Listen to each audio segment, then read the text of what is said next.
Hey there, Religious Studies 115, Dr. Womack here, and just wanted to welcome you back to another week here for the course, and just kind of wanted to go through just a quick review of kind of where we've been and, kick off our lecture of where we're going to be going over the next couple of weeks. And so, kind of just recapping, we've been working under the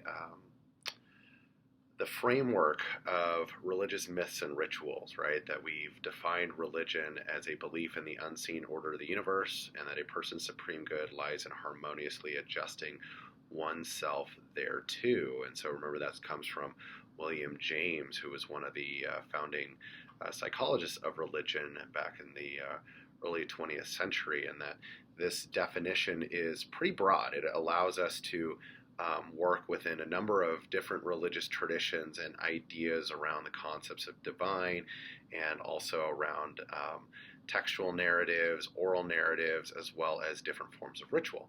And we've used the term myth, again, not as a term that means untrue, which is how it's often used in our modern day, but really is used in our context as a narrative that describes the unseen order of the universe. So narratives are stories that we tell ourselves about ourselves, and that they describe some way of connecting with the unseen order of the universe. And so we've used different oral traditions as well as textual traditions, written traditions that we've discussed. And same goes for rituals. Rituals are just simply defined as actions or practices that connect people to the unseen order of the universe. And so using this framework, we've been looking at various religious traditions. We've looked at just last week, you looked at Roman Catholicism, and in your textbook, you had a really good overview of maybe some of the theological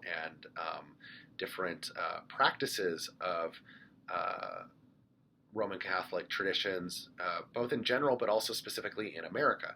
And we looked specifically at, for our case study in your lecture last week, looking at the Virgin of Guadalupe. And, I gave you the background of, religious syncretism. And that word syncretism, which is, again, really, really important because, hint, hint, it may come up for your midterm exam coming up.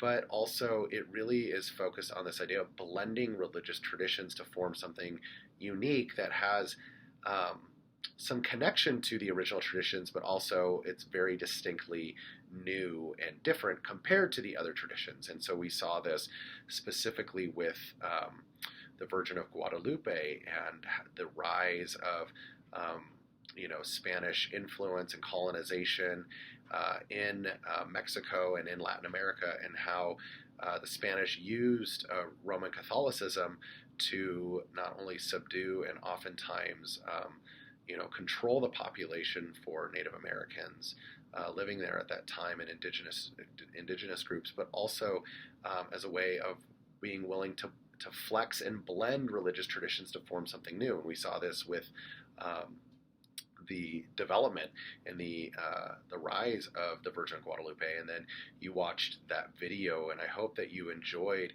that short little documentary movie about how a local community in New Mexico celebrates the feast day of the Virgin of Guadalupe in December every year, and the rituals that go into it, even things that are like seemingly mundane, right? Like we looked at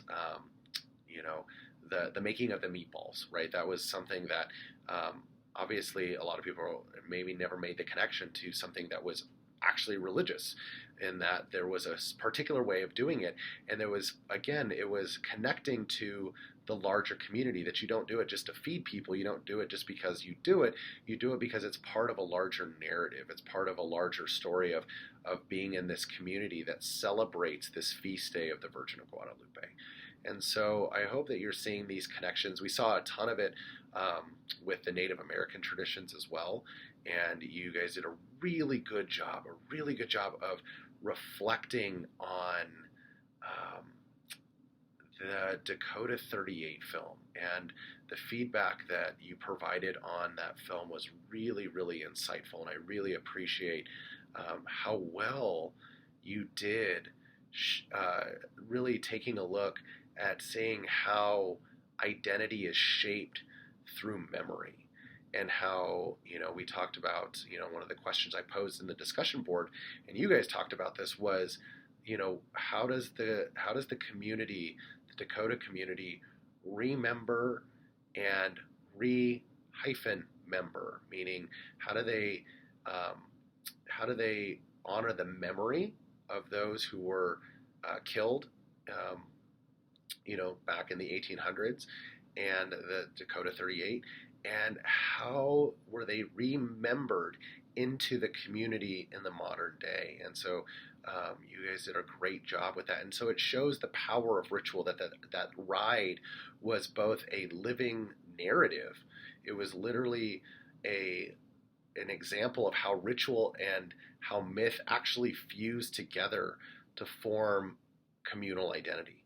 And so you did a really, really good job of taking a look at that, as well as your insight and discussion about, particularly many of you were interested in the lecture on prison narratives, and how, what constitutes a religion, and how come, in prisons, uh, religious traditions with texts and different things like that, such as Christianity, Judaism, Islam, even to some degree Hinduism and Buddhism, um, they're allowed to be practiced in federal prisons, and yet Native American traditions were not. And you saw that through some case studies and through some legal studies, you guys were able to see how um, some Native Americans were able to win the right to practice the sweat lodge in a federal prison. And so, again, you see the nuances in our modern time and how it's practiced in America, of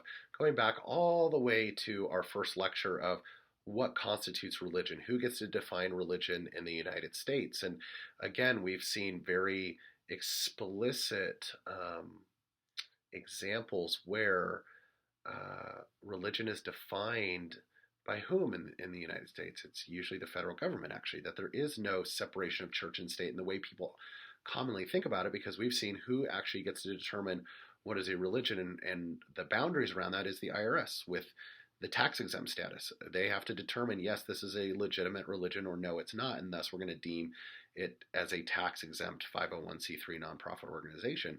And so we see that that narrative of separation of church and state, it has limitations. And what are those limitations? And those things are worth thinking about. And so I hope that up to this point, you have seen how our discussions around religious myths and rituals really shape lived religion today. And so, um, up to this point, we've talked about Judaism in America, Native American traditions, and we have looked at Roman Catholicism. And for the next couple of weeks, we're going to actually be looking at Protestant traditions. And so for this upcoming week, we're going to be looking at some of the more traditional mainline Protestant denominations. And part of the lecture that you're going to see in a little bit really focuses on what are the mainline traditions, how do we differentiate between kind of more mainline traditions versus what we would say evangelical traditions are today. And so in week 7, we're actually going to be looking and exploring more evangelical Protestant denominations and Pentecostal denominations and different religious groups that have emerged out of those.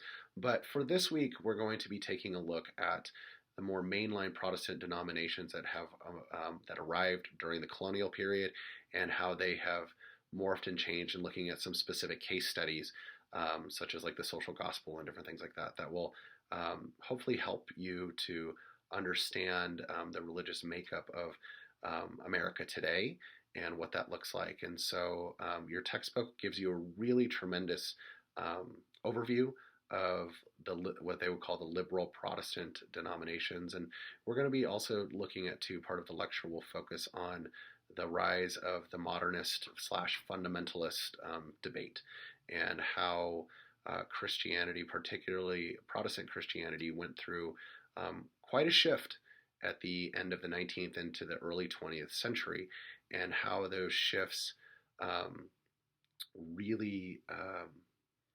really changed the landscape of American Protestantism for the next 100 years, and even is being felt through up to today. So yeah, so that's where we're going to go. So just wanted to give you just kind of a short little recap of where we've been and showing you how all these things kind of connect together, and then hopefully we will be able to launch into the next section for our liberal Protestant discussion this week. Okay.